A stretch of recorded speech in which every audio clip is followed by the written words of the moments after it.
నంద్యాల మండలం పుసులూరు గ్రామంలో భూ కబ్జా వ్యవహారం తీవ్ర ఉద్రిక్తతకు దారితీసింది. తమ భూమిని కౌలుకు తీసుకుని ఇప్పుడు నకిలీ పత్రాలతో కబ్జా చేశారంటూ బాధితులు కన్నీరు మున్నీరు అవుతున్నారు.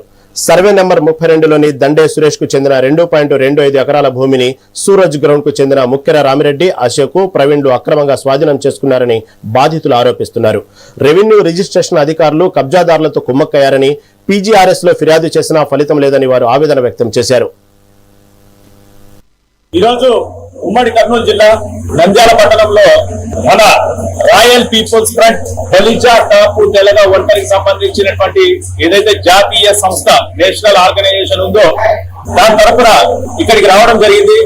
ఎందుకంటే మా యొక్క సంఘ సభ్యుడైనటువంటి దండే సురేష్ గారు వీరికి సంబంధించినటువంటి భూమిని సూరజ్ హోటల్స్ యాజమాన్యం వారు అక్రమంగా కంచెవేసి ఆక్రమించుకునేటువంటి ప్రయత్నం చేస్తూ ఇక్కడ ఉన్నటువంటి రెవెన్యూ వాళ్ళను కూడా మభ్యపెట్టి దొంగ డాక్యుమెంట్లు, ఫేక్ డాక్యుమెంట్లు సృష్టించుకున్నటువంటి క్రమంలో అతను మా సంఘాన్ని ఆశ్రయించినటువంటి ఈ యొక్క పరిస్థితిలో మేము ఇక్కడికి రావడం జరిగింది. ఆయనకు అండగా నిలబడి ఆయన యొక్క భూమిని తిరిగి ఆయనకు చేర్చేంత వరకు మా యొక్క పోరాటం అనేది ఖచ్చితంగా కొనసాగుతుందని చెప్పేసి ఈరోజు పత్రిక విలేకరుల యొక్క మీ ముందు రాయల్ పీపుల్స్ ఫ్రంట్ జాతీయ అధ్యక్షుడైనటువంటి నేను రెడ్డి శేఖర్ రాయల్ వచ్చేసి ఈ రోజు ఇక్కడ ఉద్ఘాటించడం జరుగుతుంది. ఖచ్చితంగా అయితే పోరాటం అనేది చాలా తీవ్రంగా ఉంటుంది. ఇదైతే జస్ట్ ట్రైలర్ మాత్రమే.